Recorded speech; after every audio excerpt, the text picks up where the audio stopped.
દોસ્તો, મારી ગુજ્જુની મોજ ચેનલમાં આપનું સ્વાગત છે। આજના વિડીયોમાં આપણે વાત કરવા જઈ રહ્યા છીએ કે શું ફાઇનલી આજે ઠાકોર ફેમિલીમાં એમને જણાવી દીધું કે બેબી બોય છે કે બેબી ગર્લ। છોટુ બેબીની ખુશખબરી આપી દીધી। ફાઇનલી બધા જ લોકોને જે ઘડીનો ઇંતજાર હતો એ ઘડી શું હવે ખત્મ થઈને આજે તો આટલું બધું લાઇટ બિલ આવ્યું કે બધા જ લોકો ચકિત થઈ ગયા। બધા જ લોકો જુઓ ચિંતામાં મુકાઈ ગયા। કેટલું બિલ આવ્યું બધું જાણવા મળશે તમને આપણા આ વિડીયોમાં। મારી ચેનલ પર નવા હોય તો ચેનલને ફટાફટ લાઈક શેર એન્ડ સબસ્ક્રાઇબ કરી દો। Full video in life of Thakor channel દોસ્તો, ફૂલ વિડીયોની લિંક ડિસ્ક્રિપ્શનમાં મૂકેલી છે, ત્યાં જઈ તમે આખો વિડીયો વોચ કરી શકો છો। આવી ટૂંકી ટચુકડી લાઈવ લેટેસ્ટ ટ્રેન્ડિંગ માહિતી મેળવવા માટે કરી દો મારી ચેનલને ફટાફટ સબસ્ક્રાઇબ।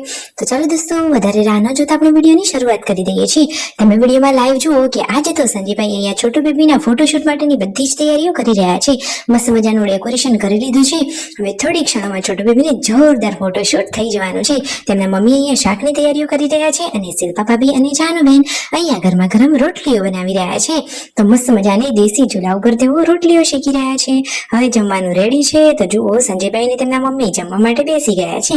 પૂનમ ભાભી અહીંયા આરામ કરી રહ્યા છે અને જુઓ તો ખરા કે આજે સંજયભાઈએ આ શું વાત કરી, અચાનક આ શું સમાચાર આવ્યા। આજે તો આવે છે લાઇટ બિલનો જોરદાર મોટો ધડાકો। જુઓ તો ખરા કે લાઇટ બિલનો આંકડો કેટલો આવ્યો। શું 500, 1000, 4000, 8000, 12000? અરે નહીં, એટલું નહીં, પરંતુ પૂરેપૂરા 18000 નું બિલ આવ્યું છે। સંજયભાઈ કહે છે કે મને તો આટલો આંકડો સાંભળીને જ ચક્કર આવી ગયા હતા, પરંતુ હવે શું કરીએ, 2 એસી છે અને ઘરમાં આટલા બધા સભ્યો છે તો બિલ તો આવવાનું જ હતું। રણજીતભાઈ કહે છે કે મને તો ખબર જ હતી કે આટલું બિલ આવશે।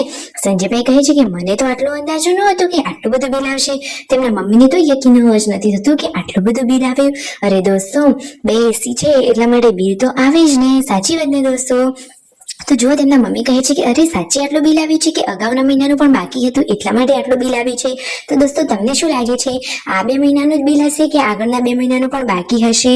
અરે દોસ્તો, કદાચ ઉનાળાની સિઝન અને એમાંય 2 એસી એટલે કદાચ આ જ 2 મહિનાનું પણ બિલ હોઈ શકે છે। હવે શું કારણ છે એ તો એમને જ ખબર, પણ ફાઇનલી દોસ્તો હવે આટલું બધું બિલ તો મોંઘું પડી જાય એટલા માટે શું હવે બધા લોકો કંઈક દેશી જુગાડ કરવાના છે? શું હવે એસી બંધ કરી દેશે? શું હવે એસીમાં નહીં સુવાનું? અરે ના, ઉનાળાની સિઝનમાં 2-4 મહિના જ આટલું બિલ આવવાનું છે ને, પછી થોડી એસી ચાલુ કરવાનું છે। હવે એસી છે તો તેનો ઉપયોગ તો કરવો જ પડશે ને। અહીંયા પૂનમ ભાભી આરામ કરી રહ્યા છે ને બધા લોકો ચા નાસ્તો કરવા માટે બેસી ગયા છે। મિતાંશ તો અહીંયા મસ્તી કરી રહ્યો છે અને જુઓ યશુને તો પેડા બહુ જ ભાવે છે, તો શિલ્પા ભાભીએ પેડાનો બોક્સ ખોલી દીધું છે અને બધાને મન ભાવે એમ બધા લોકો પેડા ખાઈ રહ્યા છે, કારણ કે ખુશખબરી જ એટલી મોટી છે। છોટુ બેબીની ખુશખબરીથી બધા લોકો હરખથી પેડા ખાઈ રહ્યા છે। તો દોસ્તો અહીંયા સાંજના સમયના આ શાકની તૈયારીઓ થવા લાગી છે અને આ બાજુ પાર્વતી ભાભી વિયુને માથું ઉડાવી રહ્યા છે અને જુઓ મિતાંશને ચાલતા શીખવી રહ્યા છે આ લાડકા તેના બેની બા વિયુ અને સંજયભાઈ। જુઓ તો ખરા કે કેવું ચાલી રહ્યું છે એ તો ફાફા પગલી। આ બાજુ છોટુ બેબીને હવે સંજયભાઈએ તેડી લીધું છે અને એને તો એસી વાળા રૂમમાં લાવી દીધું છે। ગુડ્ડો અહીંયા હોમવર્ક કરવા બેસી ગઈ છે અને આજે તો શિલ્પા ભાભી પહેલી વાર કારેલાનું શાક જાતે બનાવી રહ્યા છે। તો આજે તેમના શાકનો ટેસ્ટ કેવો રહેશે અને ચૂલા ઉપર બનાવી રહ્યા છે પાર્વતી ભાભી અને જાનુબેન ગરમા ગરમ રોટલીઓ।